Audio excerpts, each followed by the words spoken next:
तो सभी भाइयों एवं बहनों को नमस्कार। स्वागत है आपका आपके अपनी चैनल सक्सेस जंक्शन एक कदम सफलता की ओर में। मेरा नाम है अतुल शुक्ला और हम लेकर के आ गए हैं आपके लिए एमपीएसआई 2026 छात्रावास अधीक्षक 2026 एवं अन्य ऐसे सभी भर्ती एग्जाम जहां पर आपको कंप्यूटर सब्जेक्ट देखने को मिलता है, उन सभी परीक्षाओं की दृष्टि से अति महत्वपूर्ण वीडियो है।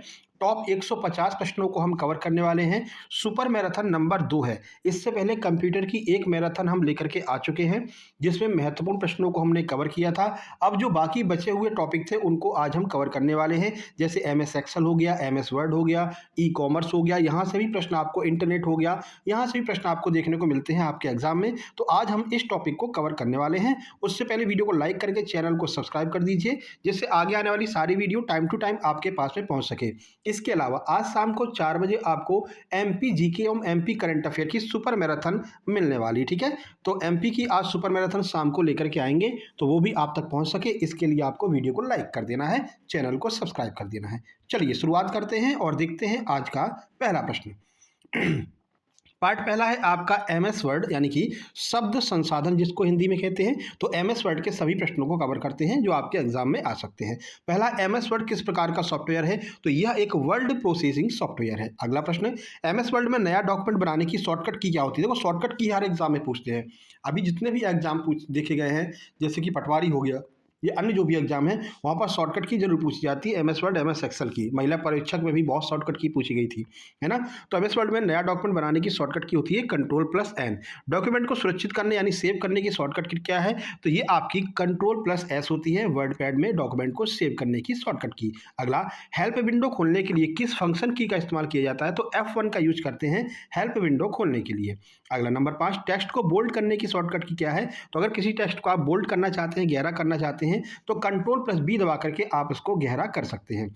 आगे बढ़ने से पहले आप लोगों को बता दें, आपने जैसा कि देखा था, चाहे वो एमपी पुलिस कांस्टेबल का एग्जाम हो, एमपी आबकारी का एग्जाम हो, महिला परीक्षक का एग्जाम हो, जितने भी एग्जाम है उन सभी में हमारे सुपर नोट्स ने धमाल मचाया है। अपने सुपर नोट्स से सीधे सीधे प्रश्न एग्जाम में देखने को मिले हैं और लोगों को बहुत फायदा हुआ है। तो एमपीएसआई के कंप्लीट सुपर सिलेक्शन नोट्स उपलब्ध हैं। 8 से 9 जितने भी सब्जेक्ट हैं आपके, उन सभी सब्जेक्ट के कंप्लीट नोट्स मात्र 199 रुपए में आपको मिलने वाले हैं। देखो, टाइम कम बचा हुआ है। अगर आप 4 से 6 दिन लगातार 6-6, 7-7 घंटे पढ़ते हैं तो इन नोट्स को कंप्लीट कर सकते हैं और बाकी मैराथन भी आपको मिलने वाली है। जब आप ये नोट्स लेंगे तो इनके साथ में जितनी भी मैराथन हम करा रहे हैं उन सब की भी पीडीएफ आपको दी जाएगी, जो लास्ट टाइम पर रिवीजन के लिए सबसे महत्वपूर्ण साबित होगी, ठीक है। तो ये आप ले सकते हैं मात्र 199 रुपए में। इसके अलावा छात्रावास अधीक्षक हॉस्टल वार्डन की लगभग 5000 वैकेंसी आने वाली है, तो इसके भी कंप्लीट नोट्स मात्र 199 रुपए उपलब्ध है, जिसमें प्रशासनिक अभियोक्ता, कंप्यूटर, पॉक्सो एक्ट, इन सब के कंप्लीट नोट्स आपको मिलने वाले हैं। कैसे प्राप्त करना है? छोटी सी प्रक्रिया, ये क्यूआर कोड आपको दिखाई दे रहा है, इसका स्क्रीनशॉट खींच लीजिए। इसी पर आपको 199 का पेमेंट करना है और उस पेमेंट का स्क्रीनशॉट इस व्हाट्सएप नंबर 7052547003 इस पर आपको सेंड कर देना है। जैसे ही आप स्क्रीनशॉट सेंड करेंगे, अपने एग्जाम का नाम डालेंगे, तुरंत आपको complete super selection notes send कर दिए जाएंगे और आपको उस एग्जाम के व्हाट्सएप ग्रुप में जोड़ दिया जाएगा, जहां पर आगे की सारे नोट्स आपको मिलते रहेंगे। और जो ये हम वीडियो बना रहे हैं इसकी भी पीडीएफ व्हाट्सएप ग्रुप में डाल दी जाती है। केवल जो लोग नोट्स लेते हैं उनको ही इसकी पीडीएफ प्रोवाइड कराई जाती है। तो आप लोग नोट्स लेकर के उस ग्रुप में शामिल हो जाइए। बढ़िया से तैयारी आपकी चल रही है। इससे पहले सिविक्स की 2 मैराथन हम करवा चुके हैं, नागरिक शास्त्र की 2 मैराथन करवा चुके हैं, 350 प्रश्नों को कवर कर चुके हैं उसमें। इससे पहले कंप्यूटर की भी एक मैराथन हो चुकी है, इंग्लिश की भी हो चुकी है और करंट अफेयर, जो इंडियन करंट अफेयर है, उसकी भी हो चुकी है। और उन सब के नोट्स जो हैं वो इस ग्रुप में डाल दिए गए हैं। जिन लोगों ने नोट्स लिए होंगे उनके पास में ये सारे पीडीएफ पहुंच चुकी होगी, ठीक है। और आज शाम को एमपी के और एमपी करंट अफेयर की भी वीडियो मैराथन आने वाली है। चलिए अब आगे बढ़ लेते हैं, अगला प्रश्न देखते हैं। अगला प्रश्न है, अंडू करने की शॉर्टकट की क्या होती है? तो कंट्रोल के साथ में जेड दबाइएगा, चीज मतलब कि जो आपने सिलेक्ट किया है वो अंडू हो जाएगा। उसके बाद में रीडू करने की शॉर्टकट की क्या होती है? तो रीडू करने की शॉर्टकट की कंट्रोल+Y होती है। ध्यान रखना, अंडू जेड दबाएंगे, रीडू वाई दबाएंगे। अगला है स्पेलिंग और ग्रामर चेक करने, ये बहुत महत्वपूर्ण है। महिला परीक्षक में 3-4 बार पूछा गया था कि स्पेलिंग और ग्रामर चेक करने के लिए कौन सी फंक्शन की का यूज करते हैं? F7 का यूज करते हैं। आगे बढ़ते हैं, टेक्स्ट को बीच में सेंटर अलाइन करने की शॉर्टकट की क्या होती है? तो कंट्रोल+E दबाइएगा, टेक्स्ट एकदम बीच में आ जाएगा। आगे बढ़िए, एमएस वर्ड में डिफ़ॉल्ट फ़ॉन्ट क्या होता है ऑफ़िस 2007 के बाद, यानी कि एमएस ऑफ़िस 2007 के बाद में डिफ़ॉल्ट फ़ॉन्ट क्या होता है, तो ये होता है कैलिबरी। हाइपरलिंक इंसर्ट करने की शॉर्टकट की क्या है, बहुत महत्वपूर्ण है, ये भी आपका महिला परीक्षक में पूछा गया था। तो कंट्रोल प्लस के, इससे पहले जो एग्जाम हुआ है जिसमें कंप्यूटर आया था वो आपका महिला परीक्षक एग्जाम था, महिला सुपरवाइजर वाला, है ना। तो उसके भी प्रश्नों को हमने इसमें डाल दिया है, क्योंकि वो एप्टेक कंपनी नई नई आई थी भाई, प्रश्न पूछ रहे थे, तो कंप्यूटर के ये प्रश्न रिपीट हो सकते हैं। तो कंट्रोल प्लस के दबाएंगे तो हाइपर लिंक जो है वो इंसर्ट हो जाएगी।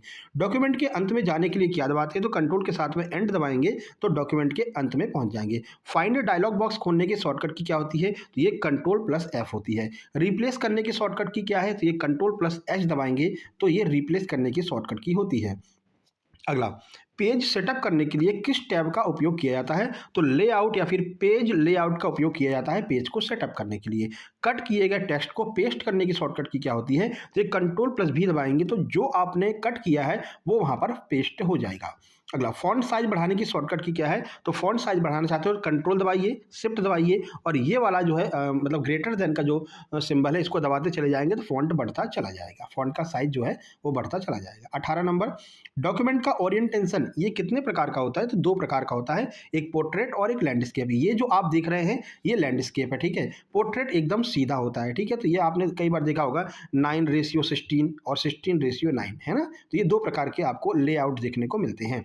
थिसेरस टूल का उपयोग क्यों किया जाता है, समानार्थी शब्द यानी सिनोनिम्स को बनाने के लिए थिसेरस का उपयोग किया जाता है, ये भी महत्वपूर्ण है, थिसेरस वाला भी पूछा गया था एमपी महिला सुपरवाइजर में। अगला, वर्ड फाइल का एक्सटेंशन क्या होता है, तो .dox ये वर्ड फाइल का एक्सटेंशन होता है, डॉक्स ये जो है एक्सटेंशन होता है। पूरे टेक्स्ट को एक साथ सिलेक्ट करने की शॉर्टकट की क्या होती है, कंट्रोल के साथ में ए दबाइएगा तो पूरा टेक्स्ट एक साथ में सिलेक्ट हो जाएगा। अगला है, फॉर्मेट पेंटर का उपयोग क्या है, तो एक टेक्स्ट की फॉर्मेटिंग दूसरे में कॉपी करना ही फॉर्मेट पेंटर का उपयोग होता है, यानी एक टेक्स्ट की जो फॉर्मेटिंग है वो दूसरे पर कॉपी हो जाए, इसके लिए हम फॉर्मेट पेंटर का उपयोग करते हैं। फुट नोट ये कहाँ पर दिखाई देता है, तो पेज के सबसे नीचे बॉटम ऑफ द पेज, ये देखो आपको ये दिखाई दे रहा है नीचे वाला, यहाँ पर आपको जो है टेलीग्राम का साइन दिख रहा है, ऑफिस मतलब एमएस ऑफिस का दिख रहा है, तो ये सब फुट नोट होते हैं। अगला, एंड नोट कहाँ पर दिखाई देता है, तो एकदम डॉक्यूमेंट के जो लास्ट में दिखाई देता है वो एंड नोट होता है। अगला, मार्जिन और टेक्स्ट के बीच की दूरी को क्या कहते हैं, तो मार्जिन और टेक्स्ट के बीच की दूरी को इंडेंसेंस कहते हैं, ठीक है। आगे बढ़िए, अगला प्रश्न देखते हैं। चलिए, तो इसको क्या कहते हैं, इंडेंटेशन। अगला, मेल मर्ज, मेल मर्ज का उपयोग क्या होता है, तो एक ही पत्र को कई लोगों को भेजने के लिए मेल मर्ज का उपयोग किया जाता है, जैसा हम जीमेल में करते हैं, जीमेल जब भेजते हैं तो मर्ज कर देते हैं तो कई लोगों को एक साथ में सारे के सारे मेल चले जाते हैं। अगला, गटर मार्जिन ये क्या है, तो बाइंडिंग के लिए छोड़ी गई जगह को गटर मार्जिन कहते हैं, जैसे कि ये वाली जो एक्स्ट्रा जगह बची हुई है इसको हम क्या कहेंगे, इसको हम गटर मार्जिन कहते हैं, ठीक है। अगला, एमएस वर्ड में अधिकतम जूम प्रतिशत कितना होता है, ये भी आपके लिए महत्वपूर्ण है, पूछा गया प्रश्न है। 500% तक एमएस वर्ड में आप जूम आउट कर सकते हैं। अगला, इस लाइन स्पेसिंग बदलने की शॉर्टकट की क्या होती है, तो ये होती है कंट्रोल के साथ में एक दबा देंगे तो लाइन स्पेसिंग चेंज हो जाएगी। सुपर स्क्रिप्ट ये भी बहुत महत्वपूर्ण है, ठीक है, यानी देखते नहीं एक्स स्क्वायर वाई स्क्वायर, ये जो ऊपर स्क्वायर लगाते हैं तो ये कैसे लगाते हैं, तो control plus shift plus plus दबा देंगे तो ये आपका सुपर स्क्रिप्ट हो जाएगा, ठीक है। अगला देखिए, एक्सेल में एक फाइल को क्या कहा जाता है, तो एक्सेल में यूज आने वाली फाइल को हम वर्क बुक कहते हैं। अब यहाँ से आपका स्प्रेडशीट यानी कि एम एस एक्सेल शुरू हो जाएगा, एम एस वर्ड वहाँ पर हो गया, अब यहाँ से एम एस एक्सेल यानी स्प्रेडशीट चालू हो जाएगा। तो एक्सेल में एक फाइल को क्या कहते हैं, वर्क बुक कहते हैं। अगला, रो और कॉलम के कटाव को क्या कहते हैं, तो रो और कॉलम के कटाव को सेल कहा जाता है। कैसे, ये देखिए ये आपकी रो हो गई, ये आपका ये रो हो गई, ये कॉलम हो गया, अब ये जो बीच का स्थान है ये आपका सेल कहलाता है। यहीं पर पॉइंटर हमेशा पॉइंटिंग करता रहता है, यहीं पर ब्लिंक करता रहता है, इसको हम सेल कहते हैं। एक्सेल में कुल कितने कॉलम होते हैं, 2007 के बाद वाले में तो 16,384 कॉलम होते हैं, ये भी आपका पूछा गया था। आगे बढ़िए, अगला प्रश्न देखते हैं। एक्सेल में अंतिम कॉलम का क्या नाम होता है, तो अंतिम कॉलम को हम XFD कहते हैं। आगे बढ़िए, 36 नंबर, थोड़ा सा स्पीड को तेज रखते हैं क्योंकि लगभग 150 से ज़्यादा प्रश्न 155 प्लस हमको करने हैं, है ना। तो सेल में फॉर्मूला शुरू करने के लिए किस चिन्ह का प्रयोग किया जाता है, तो बराबर यानी इक्वल टू जो है चिन्ह का प्रयोग करते हैं फॉर्मूला शुरू करने के लिए। अगला है, ऑटो सम की शॉर्टकट की क्या होती है, यानी कि अपने आप चीज़ें सम हो जाए, जोड़ ली जाए, इसकी शॉर्टकट की क्या होती है, आल्ट के साथ में बराबर दबा दीजिए। अगला, एक्टिव सेल का एड्रेस कहाँ पर दिखाई देता है, तो नेम बॉक्स में आपको एक्टिव सेल का एड्रेस दिखाई देता है। फॉर्मूला कहाँ पर दिखाई देगा, तो फॉर्मूला आपको फॉर्मूला बार में दिखाई देगा।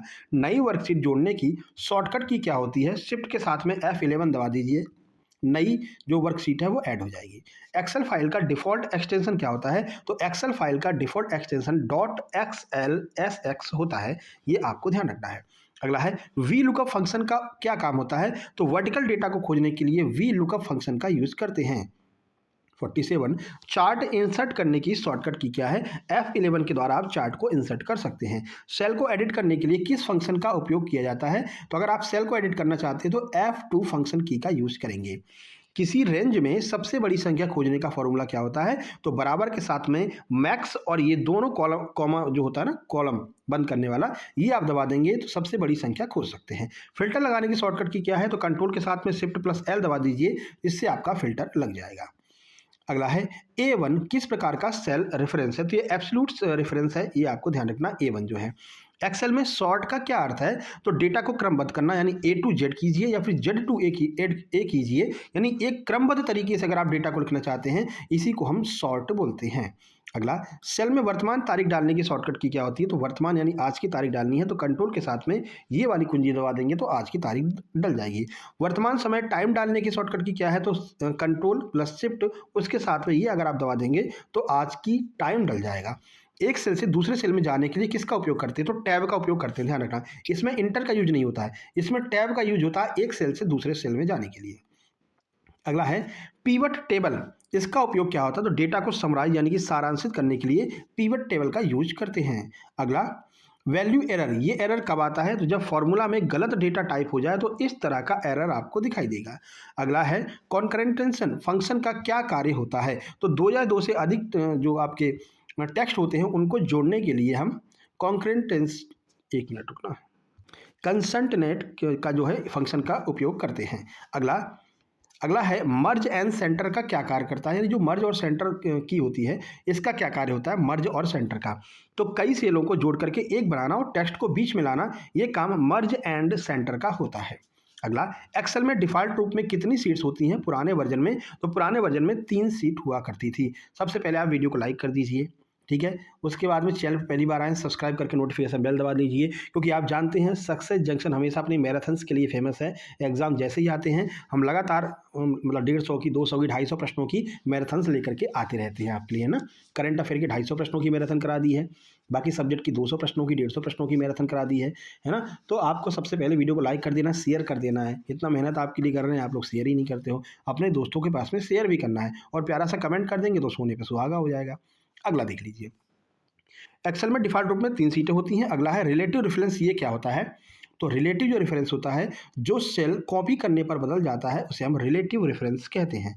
वर्कशीट का नाम बदलने के लिए क्या करते हैं? तो सीट टैब पर डबल क्लिक कर दीजिए तो वर्कशीट का नाम चेंज कर सकते हैं। रो को छिपाने यानी हाइड करने की शॉर्टकट की क्या है? कंट्रोल के साथ में 9 दबा दीजिए तो रो हाइड हो जाएगी। कॉलम को छिपाने की शॉर्टकट की क्या होती है? तो कॉलम को छिपाने के लिए कंट्रोल के साथ में 0 दबा दीजिए। डेटा वैलिडेशन का क्या उपयोग होता है? तो डेटा वैलिडेशन का उपयोग सेल में इनपुट को प्रतिबंधित करना, ये डेटा वैलिडेशन का उपयोग होता है। चलिए अब आते हैं हम भाग 3 पर, जिसमें हम पढ़ेंगे ईमेल यानी कि इलेक्ट्रॉनिक मेल। ये प्रश्न भी, यहाँ से भी प्रश्न आपके एग्जाम में बहुत सारे देखने को मिलते हैं।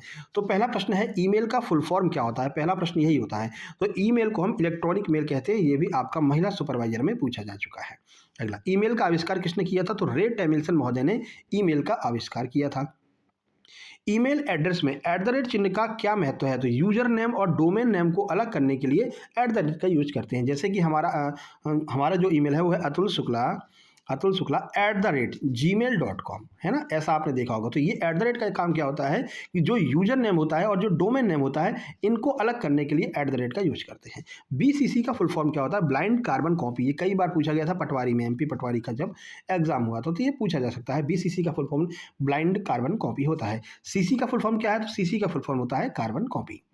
आगे बढ़िए, अवांछित यानी कि जो अवांछित ईमेल होते हैं जिसे हम मतलब नहीं चाहते भाई हमारे पास में आए, जैसे कि बहुत सारे प्रचार होते हैं, कंपनी अपना प्रचार कर रही है ना। पता चला रोज़ आपके पास में जो है फेयर एंड लवली का इसका उसका बार बार ईमेल आ रहा है। तो इस प्रकार के ईमेल को हम क्या कहते हैं? जिन्हें हम अवांछित कहते हैं, यानी हम चाहते नहीं कि हमारे पास में आए, फिर भी ये आते हैं। अनसॉलिसिटेटेड जो होता है, इसको हम क्या कहेंगे? इसको कहते हैं स्पैम, कि ये स्पैम ईमेल होते हैं जिन्हें हम चाहते तो नहीं हैं लेकिन फिर भी ये हमारे पास में आते हैं। जैसे आपने अपने मैसेज में भी देखा होगा, बहुत सारे मैसेज आते रहते हैं ऑफर वगैरह के, है ना। तो स्पैम मैसेज होते हैं। ईमेल के साथ भेजी गई फाइल को क्या कहते हैं? इसको हम अटैचमेंट कहते हैं। आप ईमेल भेज रहे हैं, साथ में आपने फोटो लगा दिया, इसको हम अटैचमेंट कहते हैं। प्राप्त ईमेल कहाँ पर जमा होता है? तो ये इनबॉक्स में जाकर के जमा हो जाता है। अगला, भेजे गए जो ईमेल होते हैं वो कहाँ पर होते रहते हैं? तो ये आपके सेंट मेल वाले ऑप्शन में रहते हैं। अधूरे छोड़े गए ईमेल कहाँ पर मिलते हैं? ये आपके ड्राफ्ट वाले ऑप्शन में मिलते हैं। ईमेल प्रोटोकॉल POP3 का फुल फॉर्म क्या है? तो post office protocol version number 3, ये POP3 का फुल फॉर्म होता है। अगला, SMTP का उपयोग किस लिए होता है? तो ईमेल भेजने के लिए SMTP का उपयोग करते हैं।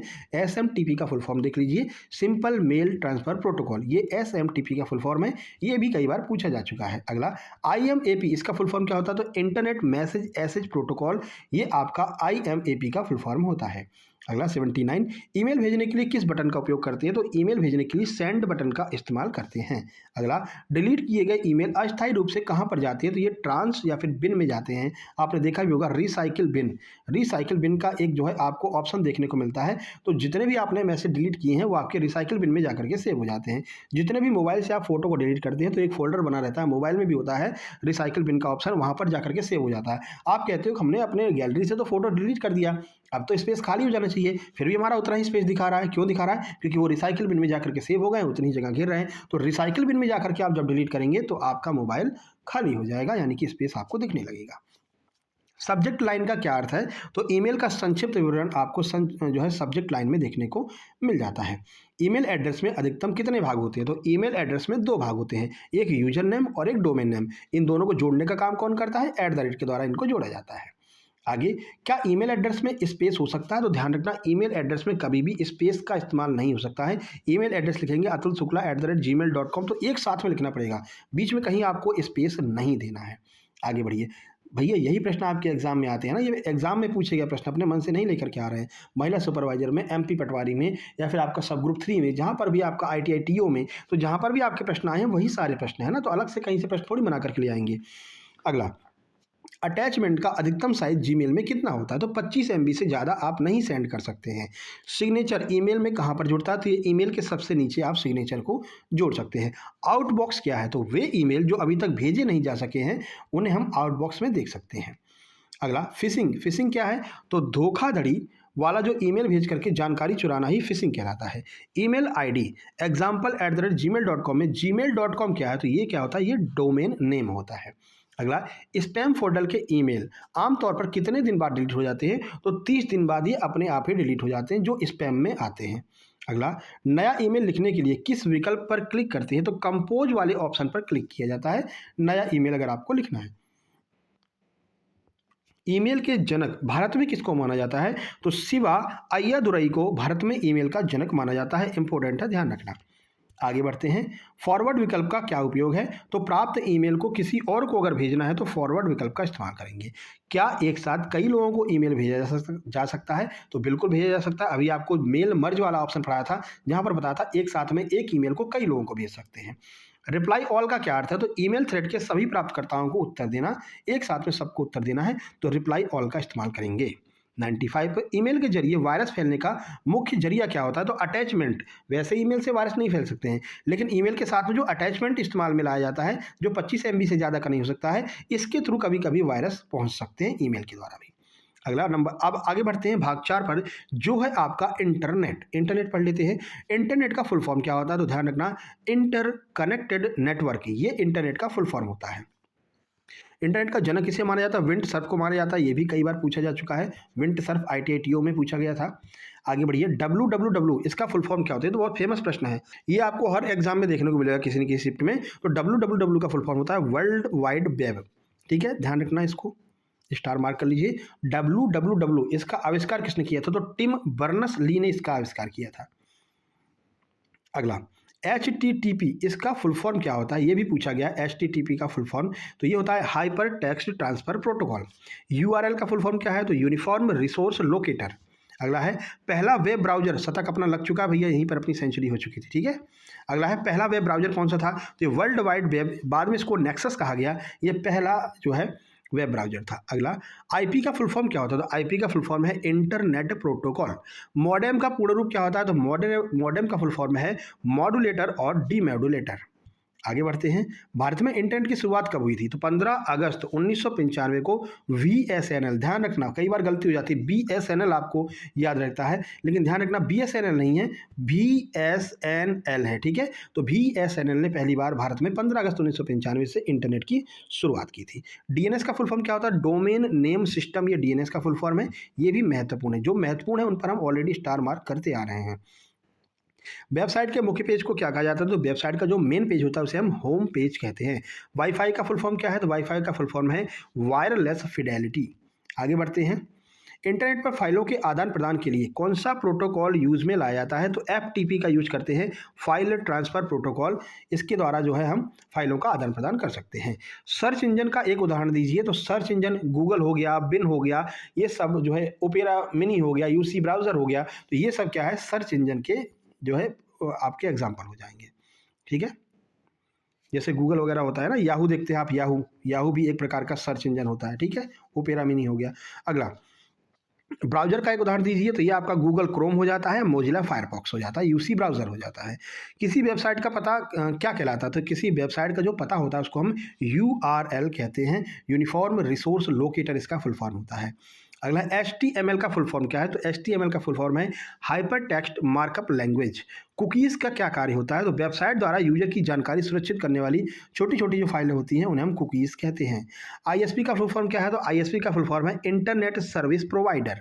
वेब पेज को रिफ्रेश करने की शॉर्टकट की क्या होती है? तो आप F5 दबा करके रिफ्रेश कर सकते हैं। आगे बढ़िए। इंटरनेट पर बातचीत यानी चैट करने को क्या कहा जाता है? तो इसको हम इंस्टेंट मैसेजिंग कहते हैं। इंटरनेट पर चैट करने को हम इंस्टेंट मैसेजिंग कहते हैं। अगला, HTTPS में एस का क्या अर्थ होता है? तो एस का अर्थ है सिक्योर। अगला है, सर्च इंजन द्वारा वेब पेजों को खोजना क्या कहलाता है? तो सर्च इंजन द्वारा वेब पेज को अगर खोजा जाए तो हम इसको क्राउलिंग कहते हैं। वेब एड्रेस में .com का क्या अर्थ है? तो .com लगा हुआ तो जान लीजिए ये कॉमर्शियल वेबसाइट होती है। अगला, .edu डोमेन किसके लिए उपयोग में लाया जाता है? तो एजुकेशन यानी शिक्षा के लिए .edu का इस्तेमाल करते हैं। अगला है .gov, ये किसके लिए यूज करते हैं डोमेन को? ये डोमेन जो है गवर्नमेंट वाली वेबसाइट के लिए इस्तेमाल में होता है। ये सरकारी रिजल्ट .com, ये जो है आपका कॉमर्स हो गया। लेकिन अगर आप MPESB करेंगे तो MPESB.gov.in, ठीक है ना, ये गवर्नमेंट वाली जो वेबसाइट होती है। अगला, ब्रॉडबैंड क्या है? तो broadband high speed internet connection होता है। अगला देखिए, हॉटस्पॉट का क्या प्रदान करता है? तो हॉटस्पॉट जो है वो वायरलेस इंटरनेट एक्सेस प्रदान करता है। कहते हैं भैया अपना हॉटस्पॉट ऑन कर लो यार, हमारे में नेट नहीं चल रहा है ना। अगला, गेटवे क्या है? तो दो अलग अलग नेटवर्क को जोड़ने वाले डिवाइस को हम गेटवे कहते हैं। अगला, अब हम यहाँ से ई कॉमर्स से शुरू कर रहे हैं। यहाँ से भी बहुत से प्रश्न आपके एग्जाम में देखने को मिल सकते हैं। अगला है अगला प्रश्न है नंबर 126, ई कॉमर्स का फुल फॉर्म क्या होता है? तो ई कॉमर्स को हम इलेक्ट्रॉनिक कॉमर्स कहते हैं। आप लोग इस्तेमाल करते हैं भैया, फ्लिपकार्ट का यूज़ कर रहे हैं, अमेजन से चीज़ों को मंगा रहे हैं, हाँ आपका और क्या, एक मीशो हो गया, ठीक है, शॉप्सी हो गया, तो ये सब क्या होते हैं? ई कॉमर्स वेबसाइट्स होती हैं। B2C, ये MPPSC में बहुत पूछा जाता है, पहली बार पूछा गया तो लोग कन्फ्यूज हो गए थे कि B2C का क्या अर्थ होता है? तो बिजनेस टू कस्टमर, ये B2C का फुल फॉर्म होता है। B2B का क्या अर्थ है? तो बिजनेस टू बिजनेस, ये B2B का अर्थ होता है।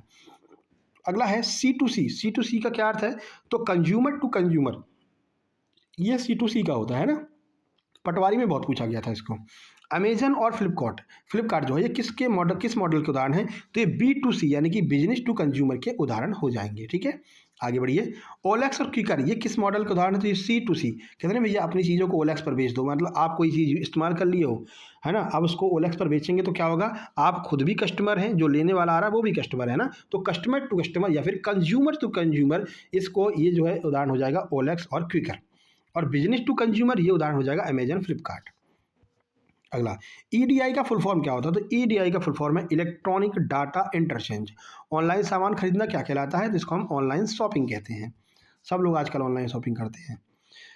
डिजिटल वॉलेट का एक उदाहरण दीजिए। तो भैया डिजिटल वॉलेट आपको पेटीएम में देखने को मिल जाएगा, फ़ोनपे में देखने को मिल जाएगा, गूगल पे में देखने को मिल जाएगा। तो वो आपका एक तरह का डिजिटल वॉलेट होता है जिसमें आप अपने मोबाइल के माध्यम से पेमेंट कर सकते हैं।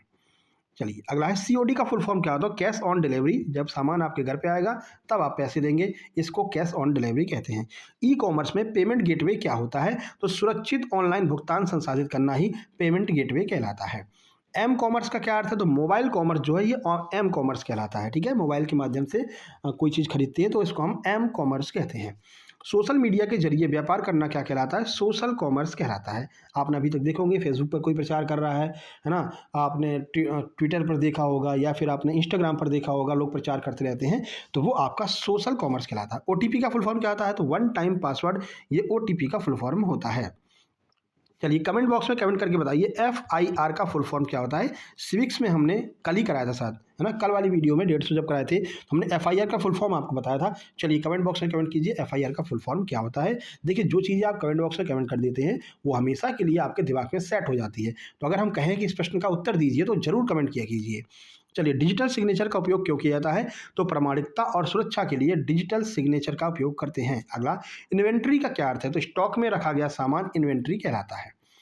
अगला है, लॉजिस्टिक्स का ई कॉमर्स में क्या महत्व है? तो सामान की डिलीवरी और शिपिंग प्रबंधन ही लॉजिस्टिक्स कहलाता है। ई कॉमर्स का सबसे बड़ा लाभ क्या होता है? तो 24/7 उपलब्धता है। आप कभी भी कहीं भी सामान मंगवा सकते हैं, 24/7 आपको सामान उपलब्ध कराया जाता है।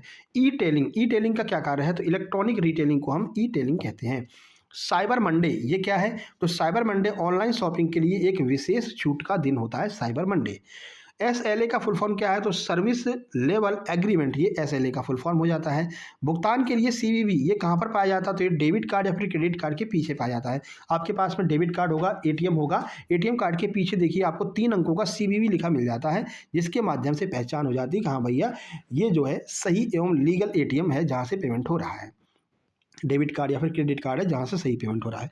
तो ठीक है, इसके बाद में नेफ्ट, ये बहुत महत्वपूर्ण है, ये भी कई बार पूछा गया है। नेफ्ट का full form national electronic fund transfer, ये बहुत पूछा जाता है। अगला, RTGS, ये भी बहुत पूछा जाता है। RTGS का फुल फॉर्म क्या है? ये इकोनॉमिक्स में पूछ लेते हैं नेफ्ट और RTGS को। तो रियल टाइम ग्रॉस सेटलमेंट, ये आपका बैंकिंग का पार्ट हो जाता है ना, तो बैंकिंग इकोनॉमिक्स इसमें इनको पूछ सकते हैं। तो ये RTGS का फुल फॉर्म हो जाएगा। UPI का फुल फॉर्म क्या होता है? यूनिफाइड पेमेंट इंटरफेस, ये आपका UPI का फुल फॉर्म है। अगला, किसी ई कॉमर्स साइट पर शॉपिंग कार्ट, ये क्या कहलाता है? तो चुने हुए सामान को रखने की वर्चुअल जगह। जैसे कि आपने पसंद किया कि भैया ये वाला मोबाइल हमको मंगवाना, पर अभी पैसे नहीं हैं, लेकिन ये कहीं खो ना जाए, मतलब कि ये कहीं हट ना जाए, हमारे उसमें दोबारा सर्चिंग में ना आ पाए, इसलिए इसको क्या करते हैं, कार्ट में डाल देते हैं। कार्ट आपको ऊपर एक टोकरी जैसा चिन्ह देखने को मिलता है, कार्ट में डाल देंगे तो ये यहाँ पर सेव हो जाता है। जब भी आपके पास पैसे हों आप यहाँ पर जाकर के डायरेक्ट इसको परचेज कर सकते हैं। अगला प्रश्न देखते हैं। अगला है ई प्रोक्योरमेंट, ये क्या होता है? तो इंटरनेट के माध्यम से सरकारी या फिर व्यवसायिक खरीदी ई प्रोक्योरमेंट कहलाती है। 154, भारत में ई कॉमर्स को नियंत्रित करने वाला मुख्य अधिनियम कौन सा है? तो IT एक्ट 2000 के द्वारा भारत में ई कॉमर्स को नियंत्रित किया जाता है। और ये रहा आपका 155वां यानी कि लास्ट प्रश्न। ड्रॉप शिपिंग क्या है? तो बिना स्टॉक रखे सीधे सप्लायर से ग्राहक को सामान भेज रहा ही ड्रॉप शिपिंग कहलाता है। ठीक है, तो कैसी लगी वीडियो को लाइक कर दीजिए, शेयर कर दीजिए अपने दोस्तों तक, सब्सक्राइब करके नोटिफिकेशन बेल दबा दीजिए, क्योंकि अगली वीडियो आने वाली है जो है आपकी MP GK एवं MP करंट अफेयर। ठीक है, ये हमारा व्हाट्सएप नंबर है जिस पर मैसेज करके आप लोग अपने नोट्स प्राप्त कर सकते हैं। मैसेज करते हैं आपको व्हाट्सएप ही करना है। ठीक है, आपका अगर वन रक्षक, क्षेत्र रक्षक, जेल प्रहरी का एग्जाम है उसके भी नोट्स मात्र 189 रुपये में उपलब्ध हैं, और छात्रावास अधीक्षक और MPSI के नोट्स 199 में उपलब्ध हैं। ठीक है, तो आप लोग प्राप्त कर सकते हैं। मिलते हैं नेक्स्ट वीडियो में आज शाम को 4 बजे। तब तक के लिए नमस्कार, धन्यवाद।